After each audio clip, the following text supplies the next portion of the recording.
Happy lunch hour, gang. Okay, so still Thursday, and from what you guys are saying this morning, everybody was getting their Social Security checks and their SSDI checks and stuff, so that's a good thing. So at least the world as we know it still exists. Before we get started, I wanted to thank Doris and Glenn from Louisiana for sending me the chapeau here today. I feel like I need to change my name to Hoggett and go get myself a couple more border collies and some sheep or something. So, but yes, but thank you for the hat. I don't have one like this. I've never worn one like this, but I don't know. Maybe I look good in it. Maybe it looks like I got a mushroom on the top of my head. I don't know, but okay. So, what I want to talk about here is something that I've been kind of going over here, doing a little bit of my inventory, and something that I advise everybody to do, especially if you try to live out of your pantry so you can rotate things, is 20 things that you most probably do not have enough of. Now, some of them we've talked about before, but kind of brought this reason I decided to do this is we were talking a little bit about it on Tuesday night's live stream. So, 20 items that you might want to go buy more of. And I'm not saying two is one or three is two, two is one. I'm saying that you want more of. Okay. Most of them are pretty cheap. A couple of them are a few bucks. So, first one, another canner. Okay, pressure canner or two. Couple of reasons why. If you've ever done any canning of any size volume, you know it takes half an hour to get the canner up to pressure, depending on what you're canning, 90 minutes to pressure can it, another half an hour to depressurize it, and then you start the whole process all over again. All right, so you're talking about 2.5, maybe 3 hours just to process one batch of whatever you're making. Now, come harvest time this year, yeah, hopefully you guys have a big garden and you're making both, 5-gallon pots of chili, 10-gallon pots of chilies or soups or whatever it would be, and you really don't feel like spending 3 days doing it. Get yourself a couple of canners. I looked on Amazon this morning, and as I said on Saturday, you don't have to go buy all American canners or anything like that. The inexpensive ones work too. I looked on Amazon this morning, and I'll link it below, but there's $70 canner on there, okay, which would work fine. The other thing about canners too is they do wear out, okay? Your seals, your rings will wear out. Extras of those, anything like that. Going right along with that, mason jars and lids. I was up grabbing some lids yesterday when Mrs. P was doing kimchi, and I'm like, I'm almost out of wide mouth lids. I need to get some more. Okay. Get them while you can, because as y'all know, the lids especially are only good for one use. Once you run out, you're done. Okay. Need to have lots of those. Mason jars, you all broke them. I've broke them in the canner. I've dropped them. They're glass, they break. 3, salt. Okay. Plenty and plenty and plenty of salt. You need it for your canning. You can salt your meat in an SHTF situation that you have. Get multiple kinds of salt. Get iodized salt because you need it for your body needs the iodine. Get plain salt or canning salt because you don't want to can with iodized salt. Get some sea salt. Get different salts. There's a lot more uses for salt than just for making your food taste good. Okay. Mylar bags. This one is interesting. Okay. And I'm going to put a link below. Mylar bags are all over the cost spectrum on what you can pay. Crazy amounts of money or inexpensive amounts of money, whatever it would be. You want to get them primarily for 5-gallon buckets. And getting 5-gallon buckets is not something that you need to go out and buy. Chances are you go to the grocery store and ask them for frosting buckets or pickle buckets or anything that's already had food in it.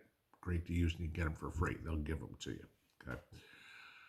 But getting good Mylar bags is something that's going to be important. You go, well, I got everything stored in Mylar bags now, until it comes to the point where you're going, I'm going to dehydrate a bunch of, I don't know, tomatoes, beans, whatever would be that you grew in your garden, and you need to store them.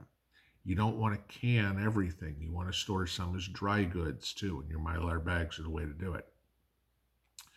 Going right along with staying in the kitchen at least, aluminum foil. Okay?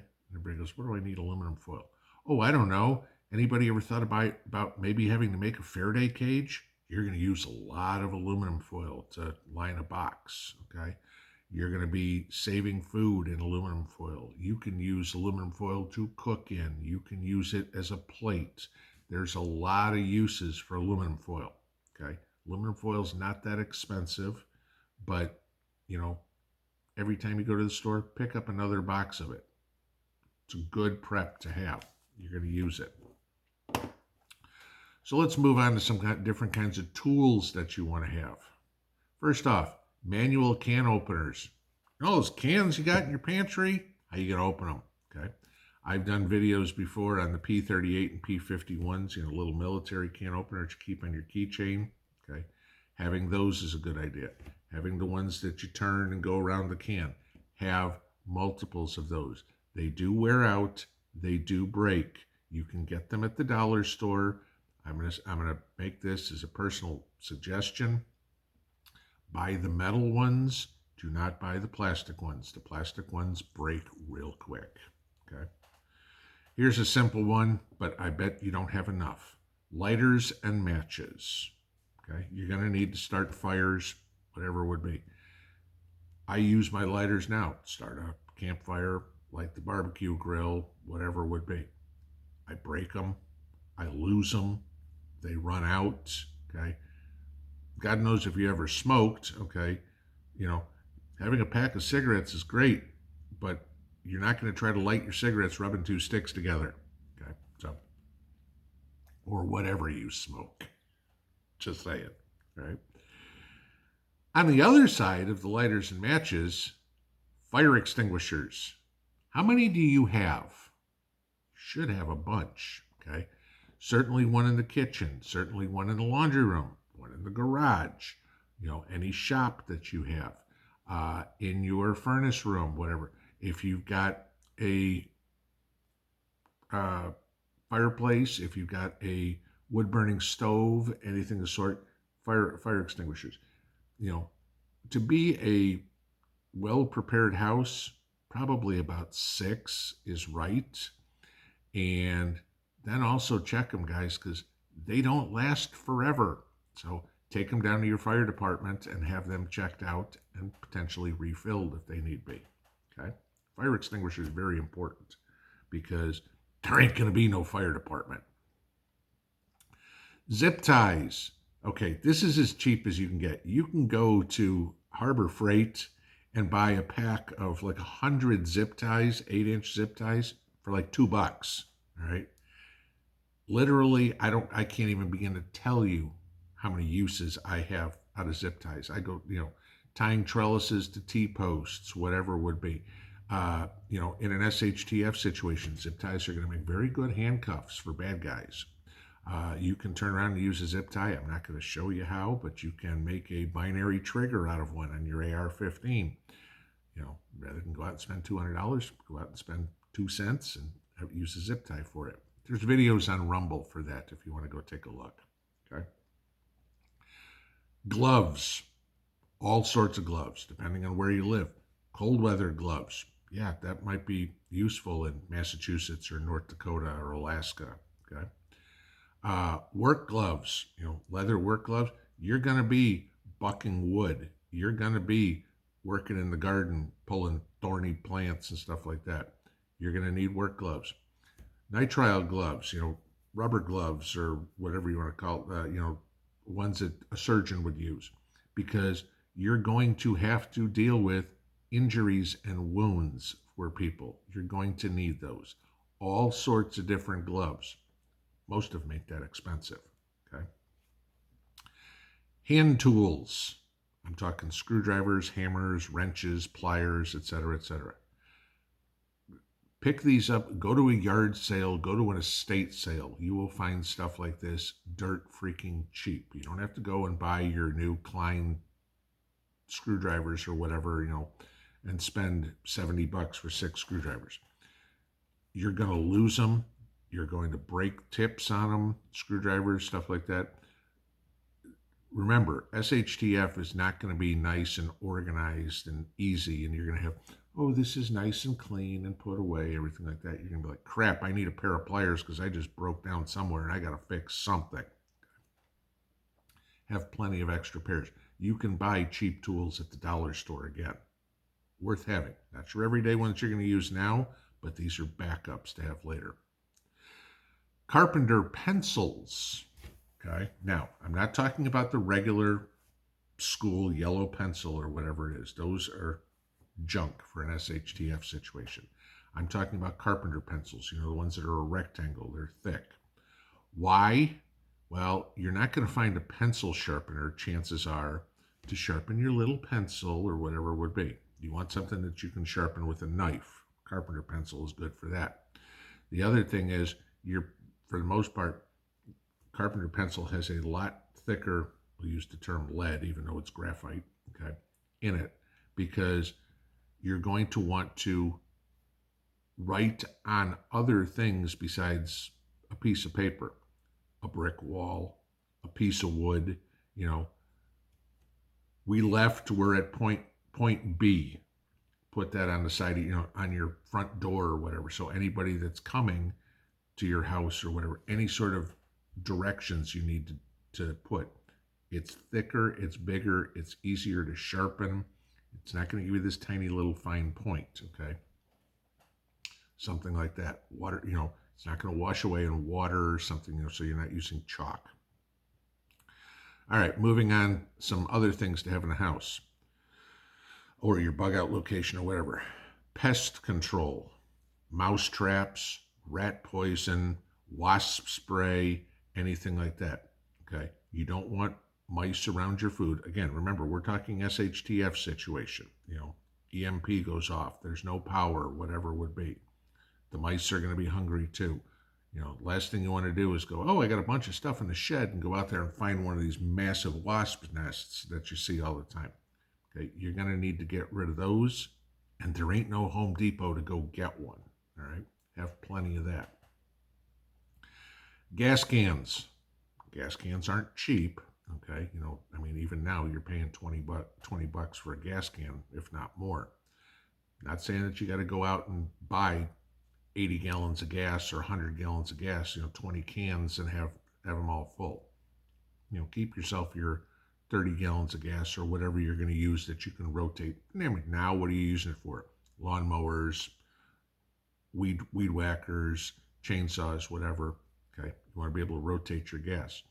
In an SHTF event, when everybody's running to the grocery store going, oh my God, I'm out of food, or God help us, out of toilet paper, you want to be going to the gas station and you've already got 15 gas cans to fill, and all of a sudden, hey, cool, you know what? I got 75 gallons of gas. Okay. You don't think you're going to use it? It's still a great barter item. Think of Mad Max. Okay. Cordage, paracord, 550 cord, rope, shoelaces, anything. You will need a ton of it. I go through cordage like crazy around here, tying things up, using them to pull things, whatever, strap down things so they don't move. Give you just a silly idea. Let's say in an SHTF situation, you got to get across the lake, okay? You don't have a boat, you don't have a canoe, you don't have a kayak, okay? But you've got a whole bunch of downed trees, okay? Strap them all together, make yourself a raft, and now you can get across the lake, unless you want to swim. Here for me, half a mile. Some people can do it, most can't. Okay, ever try? Batteries, preferably rechargeable. Okay, but I know I've got 9-volt DC, AA, AAA, whatever it is, and I went upstairs the other day and I looked and crap, I'm going out of these. Why? Because I live out of my pantry. Well, I need a new battery for the mouse every once in a while, for remote control, for whatever would be, and you go through them. Go see how many, you bought that stash of batteries a couple of years ago. Go see how many you have left. Might be time to hit the store and go, you know what? I can use a couple extra packs of batteries. Cookware. Okay. Preferably cast iron. Okay. Because you can cook on that outside. You can put that on your barbecue grill and cook on there or whatever.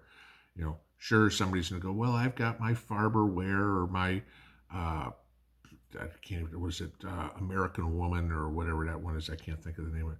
If it's got plastic handles, it's useless to you. Okay. Works great now because you put it over the stove and it's a nice little contained fire and you do whatever. See how long your plastic handled cookware lasts when you've got to cook over an open fire. You're going to melt all that plastic handle off. Not exactly a good idea. Steel wool. Here's one that people may not think of too much, but you're going to clean those cast iron pans. Okay, you're going to need something that can scrub. Steel wool. There's one good thing. You're going to clean something off. You know what something else steel wool's really good for? Making iron oxide. If you ever watched my video on how to make thermite, which you might need in an SHTF event, steel wool is an easy way to make iron oxide. Rust. Okay, simple. A couple last ones, 19 and 20. Socks. How many pairs of socks you got? Hopefully you've got 40 or 50 extra pairs of socks. There's nothing that is going to be more important in regards to clothing for you than socks. If your feet are trashed, you aren't going anywhere. You aren't doing anything. You can burn your arm. You can be covered in poison ivy, whatever. You'll be miserable. Okay.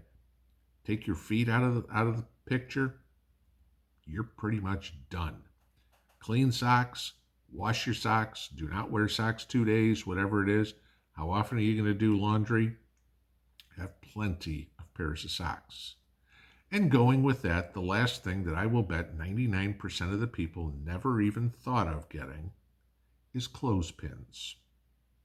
Because there's not going to be that nice little electric dryer or gas dryer to dry your clothes off after you wash them in the lake, the pond, a bucket of water, your plunger and 5-gallon bucket deal. How are you going to dry the clothes? You need somewhere to hang them. And how are you going to hang them? Clothespins. 20 ideas. Most of them under $10 that you need to pick up. If you're new, there's a list of stuff that you need to get immediately. If you're new to prepping, got your food, you're working on that, start working on some of these things. They aren't convenience items, guys. These are necessities that you need to have. Get some extras, have plenty, because there will come a day when the Walmart will say, out of business.